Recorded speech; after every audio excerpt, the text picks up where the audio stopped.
नमस्कार।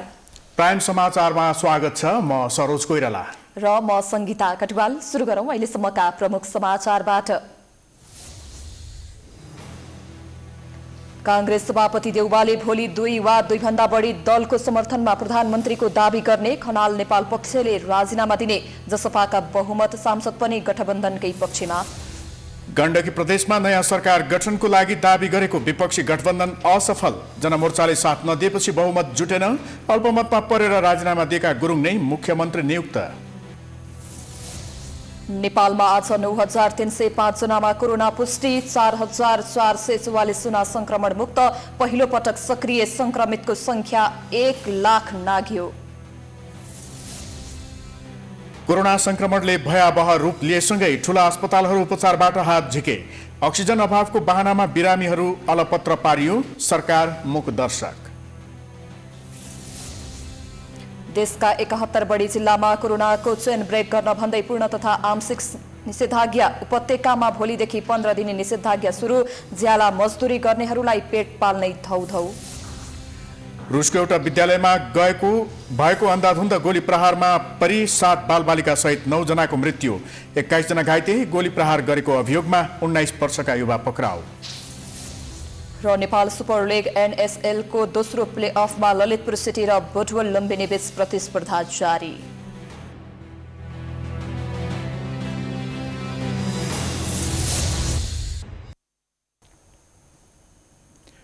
अब समाचार विस्तारमा।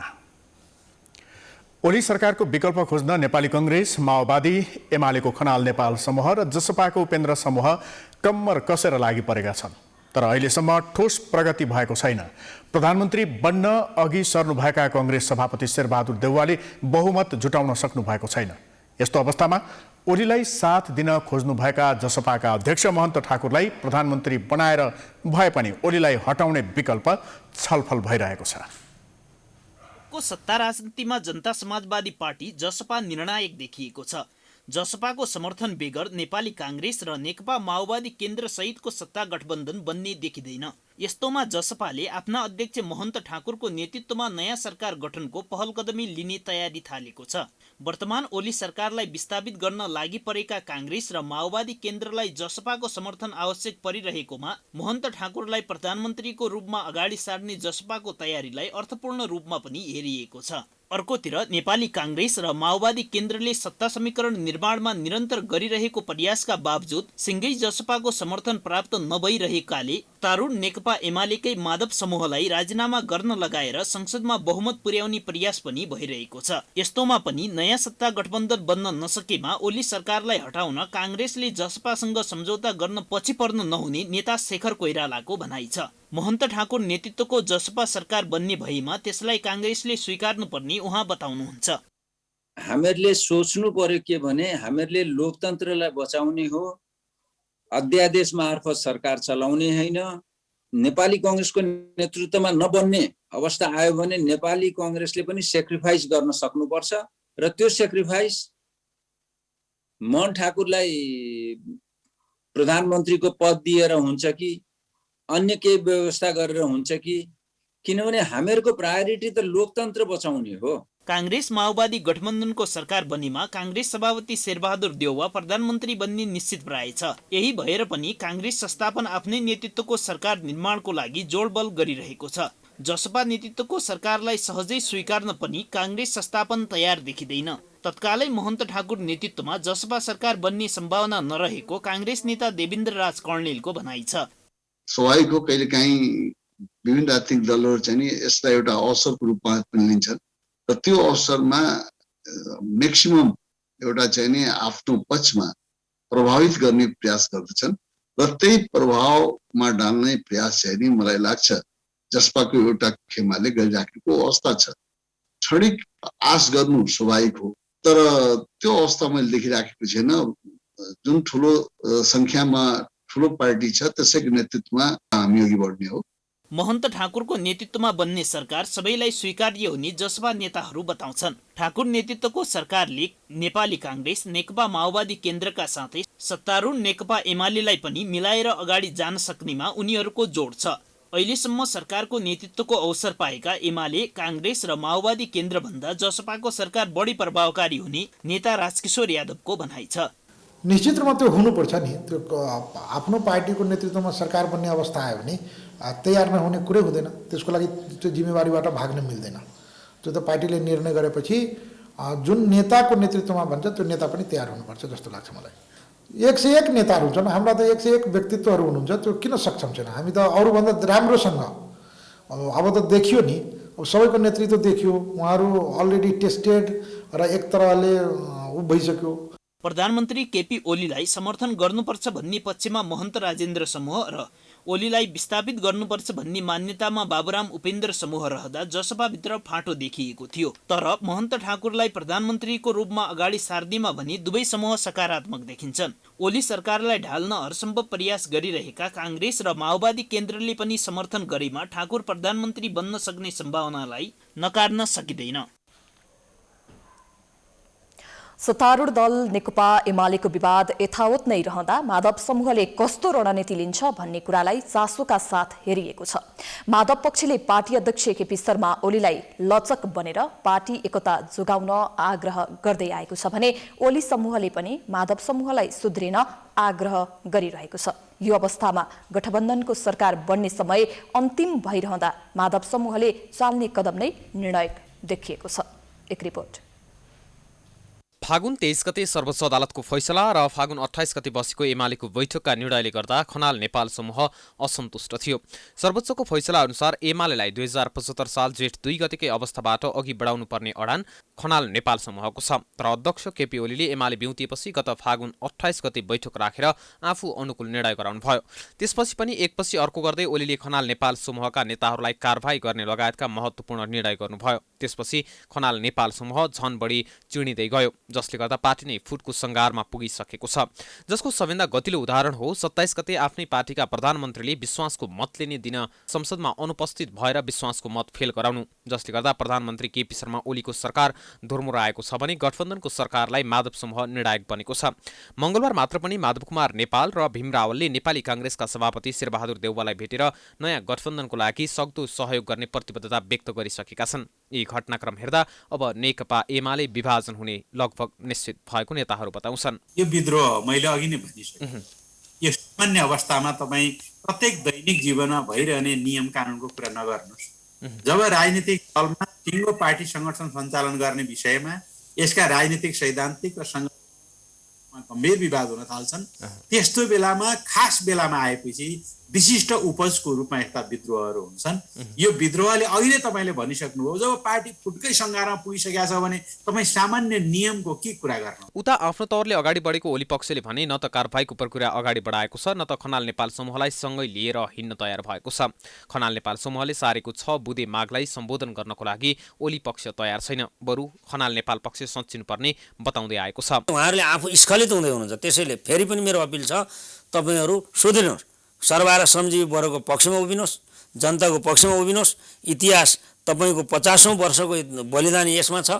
अनि अहिले बुर्जुवा पुँजीपति वर्ग, दलाल पुँजीपति वर्ग खोज्दै कहाँ जानुहुन्छ तपाईँ? यो माहौलले नेपाल पक्षधर सांसदहरू अब अध्यक्ष ओलीसँग सम्झौता गर्ने पक्षमा छैनन् भन्ने पनि प्रश्न पार्छ। यद्यपि रात रहे अग्राक पलाउँछ भने जस्तै माधव पक्षले पार्टी एकतालाई जोड दिँदै ओलीसँग र ओली पनि केही लचक बनेर माधव पक्षसँग सहकार्यको वातावरण भने बनाउन सक्छन्।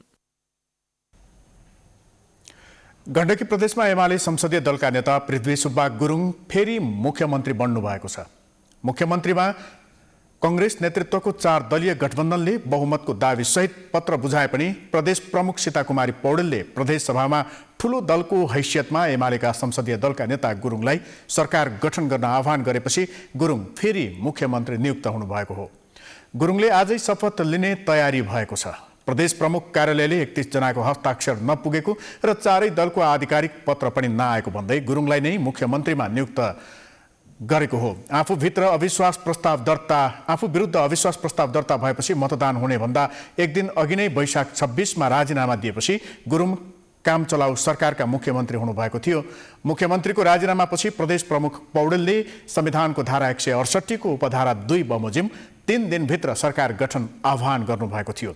उक्त धारामा प्रदेशसभामा कुनै पनि दलको स्पष्ट बहुमत नरहेको अवस्थामा 2 वा त्यसभन्दा बढी दलको समर्थनमा बहुमत प्राप्त गर्ने प्रदेश सांसदलाई प्रदेश प्रमुखले मुख्यमन्त्री नियुक्त गर्ने उल्लेख छ।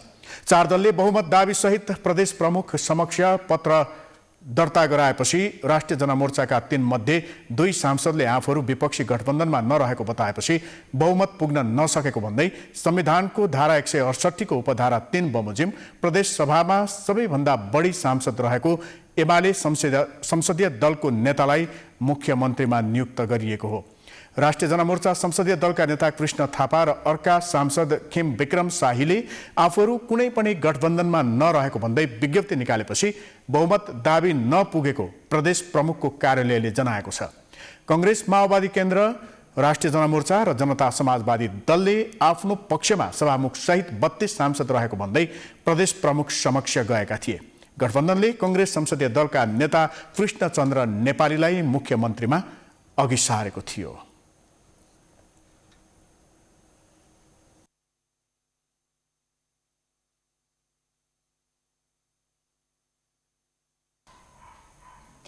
कोरोना संक्रमणले यस्तो अवस्थामा सिर्जना भइसक्यो कि अस्पतालहरूले नै अब संक्रमितको उपचार गराउन सक्दैनौ भनेर सूचना जारी गर्नु परेको छ।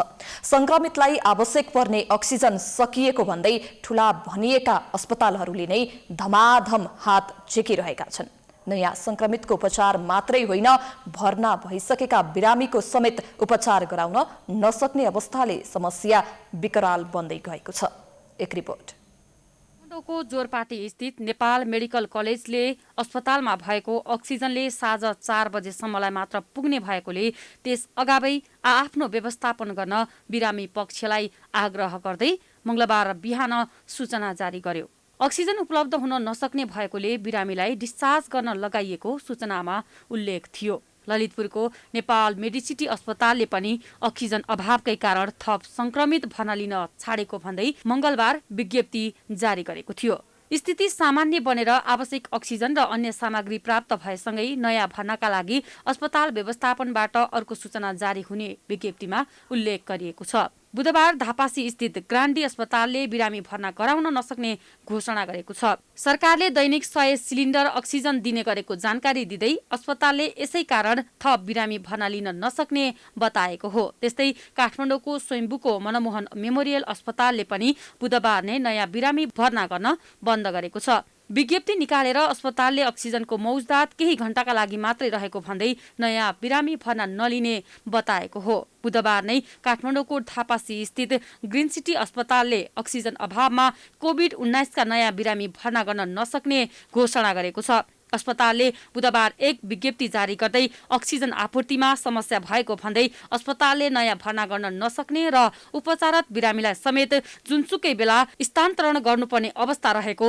जनाएको हो। ओम अस्पताल, मेडिकेयर, हेल्पिङ ह्यान्ड, भारत मैत्री र दीर्घायु लगायतका अस्पतालले पनि अक्सिजन नभएकै कारण बिरामी लिने अवस्था नरहेको भन्दै आइतबार नै विज्ञप्ति निकालेका थिए। आफ्नै अक्सिजन प्लान्ट भएका सरकारी अस्पतालहरूमा समेत अक्सिजनको अभाव छ। अक्सिजन नभएकै कारण संक्रमितको मृत्युदर पनि बढेको छ। अस्पतालमा बिरामी सिकिस्त अवस्थामा हुन्छन्। छिटोभन्दा छिटो अक्सिजनको आवश्यकता भए तापनि अक्सिजनको जोहो गर्न निकै कठिन भएको छ। त्यही पनि नम्बरमा आएर 1977मा आएर गर भन्ने, अब कसले फलान ठाउँ गर भन्ने, अब यहीँ त झन् उपलब्धै छैन। बाहिर अब चाहिँ सर्जिकल वार्डमा त पाउनै सक्दैन। त्यही पनि सर्जिकलको त अब तपाईँको अहिले ब्ल्याकमेल गर्छ उनीहरूले। अब त्यही पनि अब लुकाएर राख्छ। पछि अब उस्तै परेका मान्छेलाई अब यही त हो नि, कमाउ धन्दाका मान्छेहरू सबैले त्यही हुन्छ। मानवीयता नभएको देशमा यस्तै हुन्छ। अनि त्यही कारणले यो समस्या चाहिँ अब अलिकति जटिलै हो। महामारी भने सबै हाम्रो मात्रै देशमा होइन, विश्वभर नै हो। तर सिस्टम भएन। सिस्टममा सिस्टममा बसाउनु सक्नु पर्यो। अक्सिजन आफैले व्यवस्था गर्नुपर्ने। अब उनीहरूले अब त्यो डक्टरहरूले यताउति हेर्नु डक्टर हो न, अक्सिजनहरू त तपाईँको लाइन बस्नुपर्छ। अक्सिजनवाला फोन उठाउँदैन, त्यसरी ल्याउनु पर्यो अक्सिजनको त। स्वास्थ्य तथा जनसङ्ख्या मन्त्रालयका सहप्रवक्ता डाक्टर समीर कुमार अधिकारीले अहिले माग अनुसार उत्पादन कम भएकै कारण अक्सिजनको हाहाकार मचिएको बताउनु भएको छ। उहाँले अहिले उपत्यकाका 30 वटा अस्पतालमा आफ्नै अक्सिजन प्लान्ट भए तापनि उत्पादन कम र माग बढी भएको उहाँले बताउनुभयो। अक्सिजनको अभाव हुन नदिनका लागि आफूहरू विभिन्न उपायको खोजीमा रहेको उहाँले बताउनुभयो। ती सबै अस्पतालहरूमा पूर्ण क्षमतामा सञ्चालन गर्न थप अक्सिजनहरूको व्यवस्थापन गर्ने गरी काठमाडौँ उपत्यकाभित्र भर्न नसकिएका सिलिन्डरहरूलाई अरू ठाउँमा रहेका सिलिन्डर भर्ने ठाउँहरूमा लगेर भरेर ल्याउने व्यवस्थापन गरेका छौँ भने सिलिन्डरभन्दा बाहेक अक्सिजन कन्सन्ट्रेटरहरूका कारणले अक्सिजन धेरै दिन सक्ने खालका व्यवस्थाहरू र अरू प्रविधिहरू लिक्विड अक्सिजनहरू पनि ल्याउने गरी कामहरू अगाडि बढाइएको छ।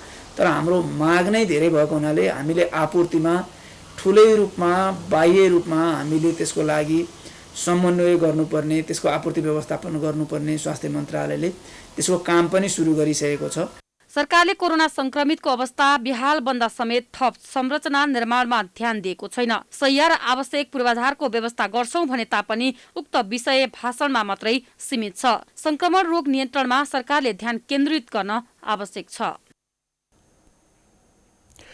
नेपालमा पहिलो पटक सक्रिय संक्रमितको संख्या 1 लाख नाघेको छ। पछिल्लो 24 घण्टामा 9305 जनामा संक्रमण पुष्टि हुँदा सक्रिय संक्रमित 1 लाख नाघेको हो। नेपालमा कोरोना संक्रमणबाट थप 168 जनाको निधन भएको छ। आज 4000 भन्दा बढी संक्रमण मुक्त भएका छन्। स्वास्थ्य तथा जनसङ्ख्या मन्त्रालयका अनुसार 2363 पीसीआर र 424 एन्टिजेन परीक्षणमा 9305 जनामा संक्रमण पुष्टि हुँदा नेपालमा सक्रिय संक्रमितको संख्या 1,01,634 पुगेको छ। नेपालमा कोरोना संक्रमण देखिए यताकै उच्च बिन्दुमा संक्रमण बढेको हो। बुधबार संक्रमण पुष्टि भएका मध्ये काठमाडौँ उपत्यकामा मात्रै 3924 जनामा कोरोना संक्रमण पुष्टि भएको छ। काठमाडौँका 3250, भक्तपुरका 226 र ललितपुरका 448 जना संक्रमित भेटिएका छन्। यो सँगै हालसम्म नेपालमा 4,26,349 जनामा संक्रमण पुष्टि भइसकेको छ। संक्रमित मध्ये 3,16,463 जना संक्रमण मुक्त भएका छन्। बुधबार 4,444 जना निको भएका छन्। संक्रमण मुक्त हुने दर 74.9% पुगेको छ। मन्त्रालयका प्रवक्ता डाक्टर जागेश्वर गौतमका अनुसार गत 24 घण्टामा 168 जना संक्रमितको मृत्यु भएको छ। हालसम्म 4252 जनाले कोरोना संक्रमणका कारण ज्यान गुमाएका छन्। नेपालमा कुल संक्रमित मध्ये मृत्यु दर 1.3% पुगेको छ। देशभरिका प्रयोगशालाहरूबाट आज 20,362 नमुनाहरूको पीसीआर परीक्षण भएको छ भने 424 जनाको एन्टिजेन परीक्षण भएको छ। गत 24 घण्टामा पीसीआर विधिबाट 9238 र एन्टिजेन विधिबाट 67 जना गरी जम्मा संक्रमित 9305 जनामा पुष्टि भएको छ। आज काठमाडौँ उपत्यकाभित्र भक्तपुरमा 226, ललितपुरमा 448 र काठमाडौँमा 3250 गरी जम्मा 3924 संक्रमण पुष्टि भएको छ। देशभरिमा 517 जना क्वारेन्टिनमा रहनुभएको छ। आज संक्रमणका कारण 168 जनाको दुःखद निधन हुन पुगेको छ। गत 24 घण्टामा कोभिड-19 संक्रमण मुक्त भई 4444 जना डिस्चार्ज हुनुभएको छ। हालसम्मको कोभिड-19 संक्रमणबाट मुक्त हुने दर 74.9% छ। स्वास्थ्य मन्त्रालयले कोभिड संक्रमितको मृत्यु भई सब व्यवस्थापन गर्दा जनस्वास्थ्यका मापदण्ड पालना गरी 25 जना भन्दा बढी व्यक्ति मलामी नजान र सो सम्भव नभएमा नेपाली सेनाले व्यवस्थापन गर्ने जनाएको छ। मन्त्रालयले सूचना जारी गर्दै संक्रमित व्यक्तिको सब व्यवस्थापन गर्दा आफ्नो धर्म, परम्परा र संस्कृति अनुसार गर्न सकिने तर 25 जना भन्दा बढी व्यक्ति मलामी हुन नपाइने जनाएको छ। त्यस्तै कोरोनाको लागि प्रयोग गर्दै आएको औषधि रेमडेसिभिर प्राप्त गर्न सरकारले तोकेका व्यक्ति र संस्थाबाट लिन पर्ने भएको छ। कुनै पनि व्यक्तिलाई रेमडेसिभिर आवश्यकता परे सम्बन्धित अस्पताल र चिकित्सकको प्रेस्क्रिप्सन लिएर आधिकारिक आयातकर्ता आयन हेल्थ केयरमा जानुपर्ने, औषधि लिन जाने व्यक्तिले आफ्नो परिचय पत्र खुल्ने कागजात लिएर जानुपर्ने स्वास्थ्य मन्त्रालयले निकालेको पत्रमा उल्लेख गरेको छ। यसअघि 5100 रुपियाँ तोकेको रेमडेसिभिरको मूल्य अहिले ग्राहकले प्रति भाइल 4900 रुपियाँमा खरिद गर्न सक्ने मन्त्रालयले जनाएको छ। मन्त्रालयले सञ्चालन गरेका अस्पताललाई अक्सिजन प्लान्ट जडान गर्न निर्देशन दिएको छ। कम्तीमा 100 बेड भएका सम्पूर्ण निजी तथा सामुदायिक अस्पतालहरूले आजको 15 दिनभित्र अक्सिजन प्लान्ट जडान गरी त्यसको जानकारी स्वास्थ्य तथा जनसङ्ख्या मन्त्रालयलाई गराउने र सहजीकरणको लागि समन्वय गर्न गुणस्तर मापन तथा नियमन महाशाखा स्वास्थ्य तथा जनसङ्ख्या मन्त्रालयले गर्ने। यसलाई म फेरि दोहोऱ्याउन चाहन्छु। 100 बेडभन्दा माथिका सबै अस्पतालहरू निजी तथा सामुदायिक सबै अस्पतालले 15 दिनभित्र आफ्नै अक्सिजन प्लान्ट स्थापना गर्ने निर्णय भएको छ।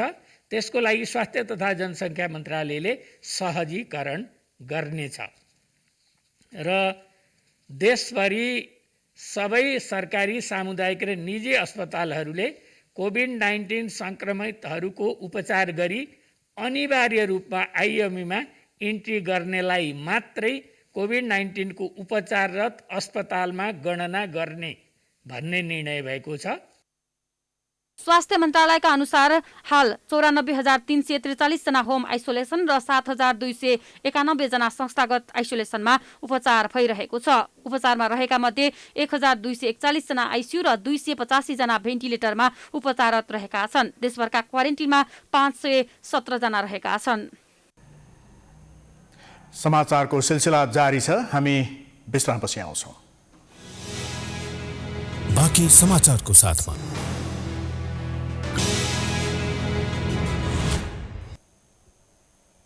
विश्रामपछि स्वागत छ। अब बाँकी समाचार। कोरोना भाइरस विरुद्धको खोप लगाएकाहरू पनि संक्रमित भइरहेका छन्, जसले गर्दा खोपको प्रभावकारिता र विश्वसनीयतामाथि प्रश्न उठेको छ। तर विज्ञहरूले ढुक्कसँग खोप लगाउन सुझाव दिएका छन्। एक रिपोर्ट। कोरोना भाइरस विरुद्धको भ्याक्सिनेसन अभियानले संक्रमण नियन्त्रणमा राहत पुर्याएको अनुसन्धानहरूले देखाएको छ। तर भ्याक्सिनको प्रभावकारिताबारे यकिन तथ्याङ्क नहुँदा कतिपयले भ्याक्सिन लगाउन डराइरहेका छन्। खास गरी युवा वर्गले नै भ्याक्सिन कम प्रयोग गरेको हुँदा जोखिम झन बढेको विज्ञहरूको भनाइ छ। यस्ता भ्रमका कारण पनि भ्याक्सिन लगाउनेको संख्या कम भइरहेको छ। तर विज्ञहरूले खोपबारे विश्वास गर्न सुझाव दिएका छन्। कोभिड भाइरस विरुद्ध उत्पादन गरिएको भ्याक्सिनप्रति आम नागरिकको विश्वास बढाउन विभिन्न चेतनामूलक अभियान चलाउनु पर्ने विज्ञहरूको सुझाव छ। नयाँ भाइरस संक्रमण विरुद्ध भ्याक्सिन पूर्ण रूपमा प्रभावकारी नभए पनि संक्रमणको जोखिम घटाउन यसले महत्त्वपूर्ण भूमिका खेल्ने अनुसन्धानबाट पुष्टि भइसकेको जनस्वास्थ्यविद डाक्टर समीर मणि दीक्षित बताउनुहुन्छ। अहिलेको तथ्याङ्कले के देखाउँछ भन्दाखेरि खोप पहिलो मात्र अहिले हामी सिनोफार्म लाउँ कि कोभिसिल्ड लाउँ, पहिलो मात्र लागेको 4-5 हप्ता पछाडि हाम्रो शरीरले प्रतिरक्षा प्रणाली चाहिँ नि काम गर्न थाल्छ। म्हणजे खोप नलाउनु भन्दा खोप लागेको व्यक्तिमा 4-5 हप्ता पछाडि स्वतः प्रतिरक्षा प्रणाली मजबुत हुन थाल्छ। त्यो एउटा कुरा छ। र दोस्रो मात्र लगाएपछि झनै मजबुत हुन्छ भनेर त अब पक्का पनि भइसकेको छ। अब कुनैलाई फेरि भने चाइनिजलाई 4 हप्ता अनि कोभिसिल्डलाई चाहिँ बेलायती अथवा इन्डियनलाई चाहिँ नि करिब 12 हप्ता कुर्नुपर्छ दोस्रो मात्राको लागि भनेर भनेको छौँ। भ्याक्सिनले शरीरमा भाइरस विरुद्ध कति समयसम्मका लागि सुरक्षा दिन सक्छ भन्ने कुनै यकिन छैन। तर शरीरमा एन्टिबडी उत्पादनका लागि संक्रमण पश्चात पनि भ्याक्सिन लगाउन सकिन्छ। भ्याक्सिन लगाएकालाई संक्रमण हुने खतरा कम रहेको छ भने संक्रमण भए पनि खासै गाह्रो नहुने भएकोले खोप लगाउन चिकित्सकले आग्रह गरिरहेका छन्। यो शरीरमा स्पेसिफिक इम्युनिटी दिने एउटा खोप नै हो र कुनै हुन सक्छ अपवाद हो।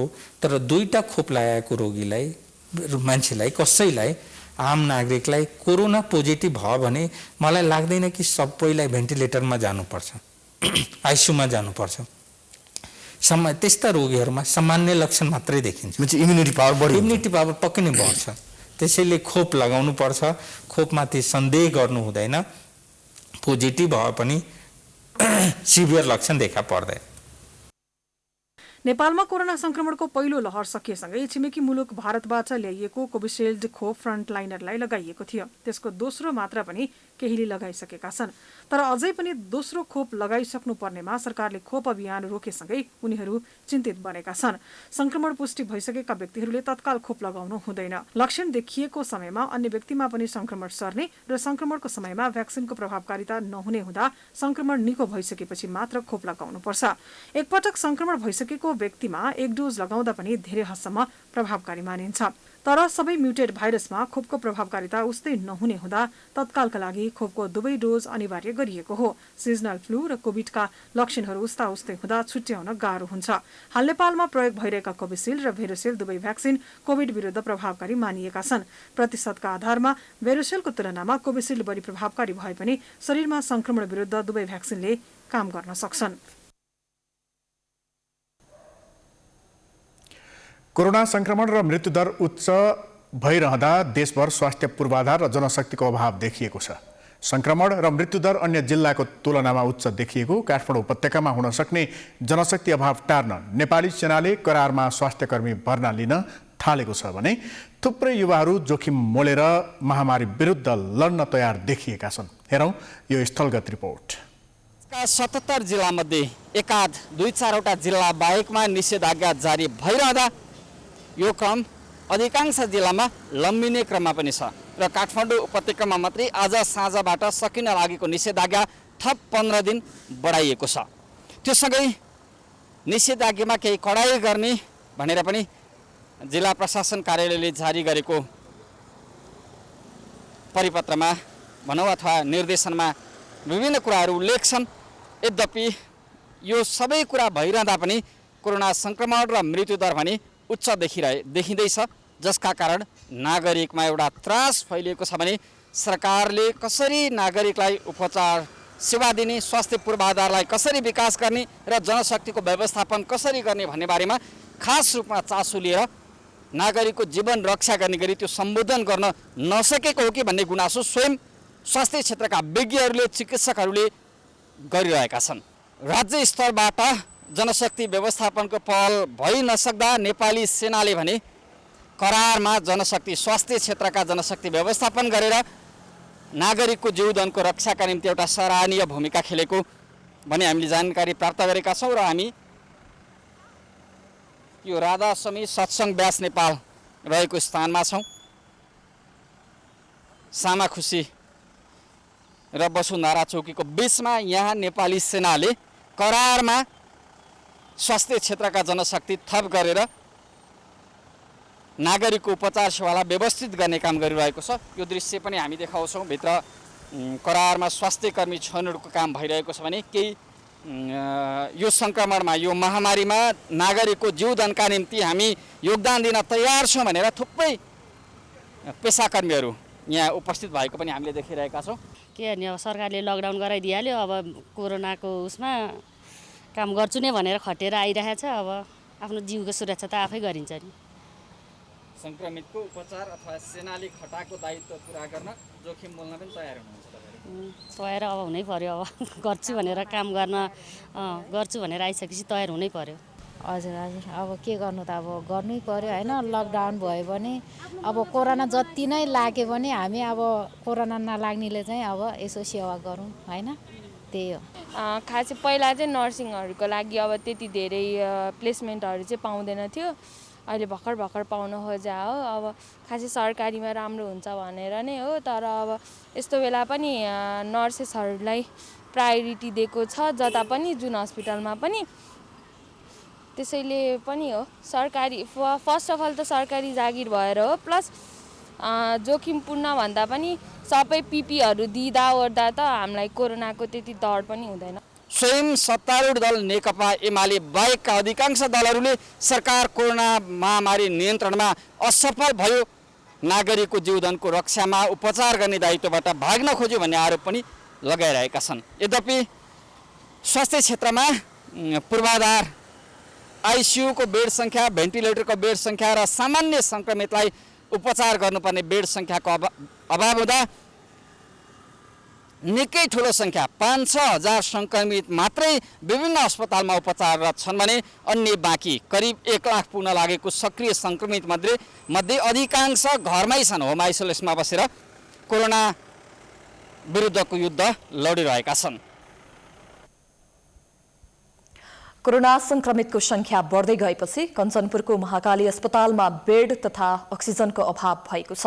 भारतबाट दिनहुँ फर्किने नेपालीका कारण कोरोना संक्रमितको संख्या बढ्दै गएको छ। अक्सिजनको अभाव भएपछि स्थानीय व्यवसायी र सञ्चारकर्मीको व्यक्तिगत पहलमा महाकाली अस्पतालमा अक्सिजन आपूर्ति गरिएको छ। एक रिपोर्ट। कञ्चनपुरमा कोरोना संक्रमितको संख्या बढ्दै गएपछि अस्पताल भरि भराउ भएका छन्। अस्पतालमा बेड तथा अक्सिजनको अभावमा दैनिक 5 देखि 8 जना संक्रमितको मृत्यु भइरहेको छ। अस्पतालले थेग्नै नसकिने गरी संक्रमित थपिएपछि आइसियु र अक्सिजनको चरम अभाव महाकाली अस्पतालमा देखिएको छ। महाकाली अस्पतालमा देखिएको अक्सिजनको समस्या समाधानका लागि स्थानीय व्यवसायीहरूले 350 सिलिन्डर अक्सिजन उपलब्ध गराउने बताएका छन्। आफै पोजिटिभ भरेको दिन हस्पिटल आउँदाखेरि चाहिँ एकदम बिजोग हालत देखियो। हस्पिटलको अक्सिजन नपाएर धेरै मान्छेहरू तड्पिरहनु भएको थियो। अनि त्यो हेर्दा चाहिँ आफूलाई कति सहयोग गर्न मिल्छ। 3 जना हामी साथी मिलेर, एकजना सुशील श्रेष्ठ हुनुहुन्छ मेरो साथ, अनि शेरबहादुर सिंह, हामी 3 जना मिलेर चाहिँ 1 हप्तासम्म 50 सिलिन्डर दिने भनेको थियौँ। हामीले हस्पिटलबाट लिएर रिफिल गरिकन ट्रान्सपोर्टेसन हामी आफै गरिकन ल्याइदिने भनेको थियौँ। तर अलिक अक्सिजनको सिलिन्डरको अभावले गर्दा चाहिँ हामीले 7 दिनभन्दा पनि 350 सिलिन्डर पुर्याउने चाहिँ टार्गेट लिइरहेछौँ। 250 सिलिन्डर हामीले दिइसकेका छौँ हस्पिटललाई। अझ त्यस्तो कमी आयो भने अझ पनि हामी सकेसम्म आफ्नो सहयोग चाहिँ गर्नेछौँ। त्यस्तै स्थानीय निर्माण व्यवसायीहरूले समेत अस्पताललाई सहयोग गर्दै आएका छन्। सञ्चारकर्मी शेरबहादुर सिंह सहित 3 जना युवाहरूले महाकाली अस्पताललाई 1 सातासम्म चाहिए जति अक्सिजन उपलब्ध गराउने जनाएका छन्। यो महाकाली अञ्चल अस्पतालमा कोरोनाका बिरामीहरूले अक्सिजन नपाएर छटपटाइरहेको अवस्थामा यहाँका उद्योगी व्यवसायीहरू, खास गरी दिनेश मल्ल र सुशील श्रेष्ठज्यूहरूको पहलमा हामीले यो 4 दिनदेखि महाकाली अञ्चल अस्पतालमा निःशुल्क रूपमा अक्सिजन नेपालगञ्जबाट भरेर ल्याएर यहाँ उपलब्ध गराइरहेका छौँ। आज 4थो दिन हो। हामीले महाकाली अञ्चल अस्पतालसँग एक सातासम्म निःशुल्क रूपमा अक्सिजन दिने हाम्रो योजना रहेको छ। यो बिरामीहरूको अवस्था हेरेर यहाँको आवश्यकतालाई चाहिँ मध्यनजर गरी पुनः अक्सिजन उपलब्ध गराउने यो पुण्य काम चाहिँ हामी निरन्तरता दिने अभियानमा छौँ। 1 सातासम्म 350 सिलिन्डर अक्सिजन अस्पताललाई उपलब्ध गराउन समूह बनाएर अभियान जारी राखे पनि खाली सिलिन्डरको अभावले दैनिक 40 देखि 50 थान मात्रै अस्पताललाई दिन सकिएको सहयोगी युवाहरूको भनाइ छ। नेपालगञ्जबाट अस्पताल पुर्याउँदासम्म ढुवानी सहित प्रति सिलिन्डर 13 देखि 1500 सम्म लागत लाग्ने गरेको छ। युवाहरूको सहयोगका कारण संक्रमितको उपचारमा राहत भएको महाकाली अस्पताल व्यवस्थापन समितिले जनाएको छ। अक्सिजनको लागि हाम्रो जुन चाहिँ अहिले सबैभन्दा ठुलो आवश्यकता छ, प्रत्येक पेसेन्टलाई अक्सिजन दिनै पर्ने अवस्था छ। त्यसले गर्दा दिनमा हाम्रो करिब 100को सिलिन्डरको हाराहारीमा चाहिँ खपत भएको अवस्था छ। जसले गर्दाखेरि अहिले जुन युवा वर्गहरू हाम्रो मनमा भएका दानदाताहरू उहाँले जुन दिनुभएको छ, उहाँले गर्दाखेरि अहिले अलिकति हाम्रो सहज अवस्था त छ, तर पनि पुगेको छैन। कञ्चनपुरमा महामारीले उग्र रूप लिए दैनिक नागरिक हताहत हुँदा समेत स्थानीय तह, प्रदेश तथा केन्द्र सरकारले कोरोना रोकथामका लागि खासै कुनै ठोस पहल गर्न सकेको छैन। तर स्थानीय युवा व्यवसायी तथा सञ्चारकर्मीले अक्सिजन व्यवस्थापनमा देखाएको तदारुकता सराहनीय भएको सर्वसाधारणको भनाइ छ। कञ्चनपुरबाट दिल्लीराज पन्तको रिपोर्ट। समाचारको सिलसिला जारी छ। हामी विश्रामपछि आउँछौं। विश्रामपछि स्वागत छ। अब बाँकी समाचार। कोरोना संक्रमण र मृत्यु दर बढ्दो क्रममा देखिएसँगै देशभरको निषेधाज्ञा लम्बिँदै छ। यति बेला नागरिकमा रोगसँगै भोकको चिन्ता बढ्न थालेको छ। सरकारले रोजगारीसँगै घाँस खोसिएकाहरूलाई राहत प्याकेज मार्फत सम्बोधन गर्न नसकेपछि सडकमा भौतारिनु पर्ने अवस्था आएका हजारौं नागरिकलाई महिनौदेखि विभिन्न क्लब तथा सामाजिक संस्थाहरूले खाना खुवाइरहेका छन्। हेरौं यो स्थलगत रिपोर्ट। निषेधाज्ञा जारी गरेका जिल्लाहरूको संख्या पनि बढिरहँदा, समय सीमा थपिरहँदा रोगसँगै भोकको चिन्ता हरेक नागरिकमा बढ्न थालेको छ।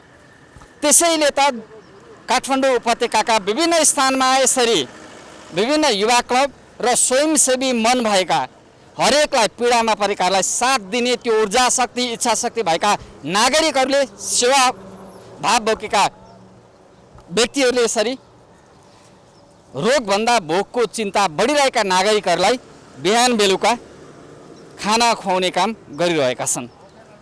हामी यहाँको यो दृश्य देखाउँछौँ। जो नागरिकहरू थुप्रै नागरिकहरू यसरी यो स्थानमा खाना खुवाइरहेको दृश्यमा भने केही सन्देश पनि छ। यहाँ भौतिक दूरी कायम गराएर भिडभाड नगरिकन नागरिकलाई सुरक्षित गराउँदै भोग हटाउने काम गरिएको छ। यहाँ खाना खाइरहनु भएका केही अब रोग भन्दा नि भोग ज्यादा भयो, यो याद गर्नुहोस्। जो मान्छेले आफूलाई चिन्दैन, को राष्ट्रपति को प्रधानमन्त्री, उनीहरूले हेरेछन्। यी दाजुभाइहरूले त आफ्नो सहयात्रीबाट, जस्तो तपाईँहरूको सहयोगबाट गभर्मेन्टले हेरेछ, अहिलेसम्म फोहोर हेऱ्यो, अहिले हेरिरहेछ। मान्छे रोगले मरेका छन्, भोगले। सङ्क्रमित भइयो, अस्पतालमा उपचार छैन, अक्सिजन छैन, घरमा बस्यो, खानालाई गाह्रो छ। खानालाई गाह्रो छ। हस्पिटल लिएर गयो भने एउटा सुई हालिदिन्छ, करोना लाग्यो भने त 2 घन्टा 13 मिनटमा मारिदिन्छ। सिद्धेर यही हो गभर्मेन्ट। राज्यले नागरिकप्रति अभिभावकत्व दिएन। वास्ता दिएको यदि कस्तो मान्छे राष्ट्रपति भएको छ तपाईँलाई थाहा छ होइन? र तपाईँ एउटा सञ्चारकर्मी होइन? को प्रधानमन्त्री, कति क्लास पढाए प्रधानमन्त्री, कसो घरमा भाडामा बसे प्रधानमन्त्री? 10 महिना पनि बढी भइसकेको छ हामीलाई खानदिएको। हजुर, महाकालले। हजुर, यो हाम्रो जय महाकाल युवा क्लबले नै खुवाइरह्यो। कहिलेदेखि तपाईँहरूले यसरी? यो हाम्रो लगभग 1 वर्षभन्दा बढी भइसक्यो। 1 वर्षभन्दा बढी भइसक्यो।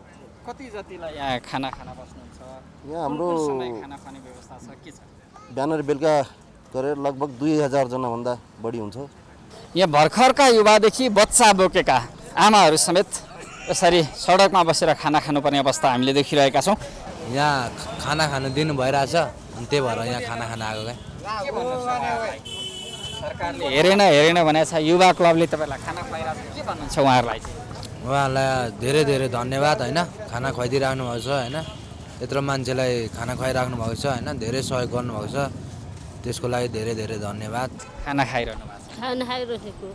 बच्चा सहित मेरो बच्चा हो। हजुर,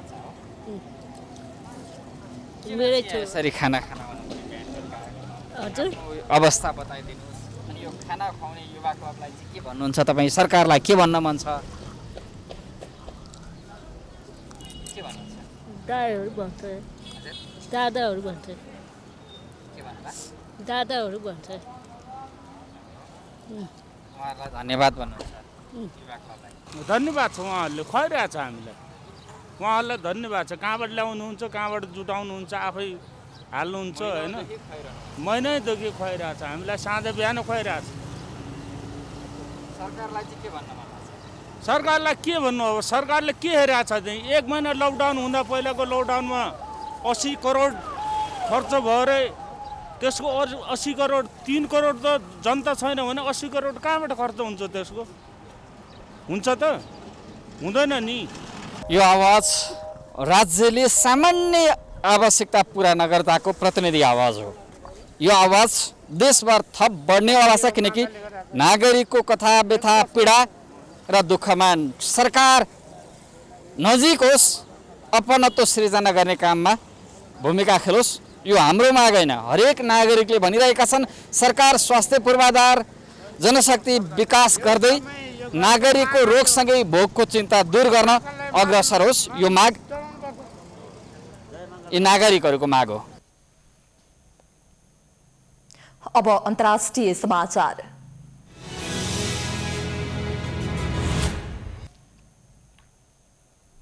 रुसको एउटा विद्यालयमा भएको अन्धाधुन्द गोली प्रहारमा परि 7 बाल बालिका सहित 9 जनाको मृत्यु भएको छ। रुसको कजान शहरस्थित विद्यालयमा भएको गोलीकाण्डमा 21 जना घाइते पनि भएका छन्।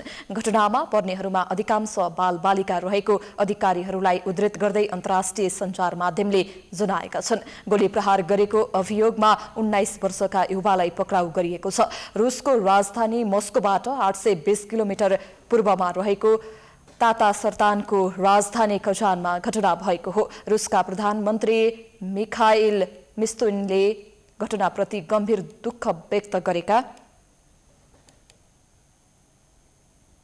छन्। रुसी राष्ट्रपति भ्लादिमिर पुटिनले देशको बन्दुक नियन्त्रण सम्बन्धी कानूनमा पुनः मूल्याङ्कन गर्ने बताएका छन्।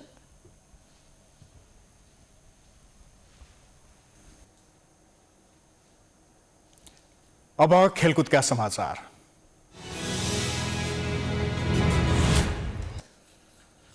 ललितपुर सिटी एफसी पहिलो संस्करणको नेपाल सुपर लिग NSL फुटबलको क्वालिफायरमा प्रवेश गरेको छ।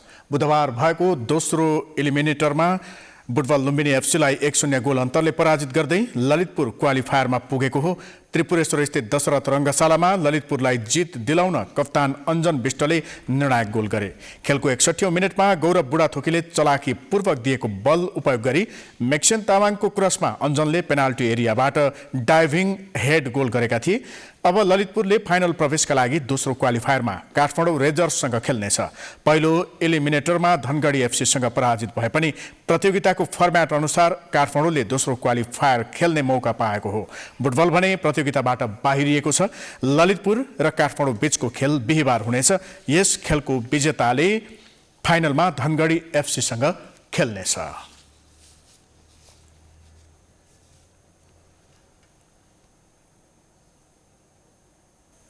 यो सँगै हामी समाचारको अन्त्यमा आइपुगेका छौं। जाँदा जाँदै प्रमुख समाचार पुनः एकपटक। कांग्रेस सभापति देउवाले भोलि 2 वा 2 भन्दा बढी दलको समर्थनमा प्रधानमन्त्रीको दाबी गर्ने। खनाल नेपाल पक्षले राजीनामा दिने। जसपाका बहुमत सांसद पनि गठबन्धनकै पक्षमा। गण्डकी प्रदेशमा नयाँ सरकार गठनको लागि दाबी गरेको विपक्षी गठबन्धन असफल। जनमोर्चाले साथ नदिएपछि बहुमत जुटेन। अल्पमतमा परेर राजीनामा दिएका गुरुङ नै मुख्यमन्त्री नियुक्त। नेपालमा आज 9305 जनामा कोरोना पुष्टि। 4444 जना संक्रमण मुक्त। पहिलो पटक सक्रिय संक्रमितको संख्या 1 लाख नाघ्यो। कोरोना संक्रमणले भयावह रूप लिएसँगै ठूला अस्पतालहरू उपचारबाट हात झिके। अक्सिजन अभावको बहानामा बिरामीहरू अलपत्र पारियो। सरकार मुखदर्शक। देशका 71 बढी जिल्लामा कोरोनाको चेन ब्रेक गर्न भन्दै पूर्ण तथा आंशिक निषेधाज्ञा। उपत्यकामा भोलिदेखि 15 दिने निषेधाज्ञा सुरु। ज्याला मजदुरी गर्नेहरूलाई पेट पाल्नै धौधौ। रुसको एउटा विद्यालयमा भएको अन्धाधुन्द गोली प्रहारमा परि 7 बालबालिका सहित 9 जनाको मृत्यु। 21 जना घाइते। गोली प्रहार गरेको अभियोगमा 19 वर्षका युवा पक्राउ। र ललितपुर सिटी एफसी पहिलो संस्करणको नेपाल सुपर लिग NSL फुटबलको क्वालिफायरमा प्रवेश।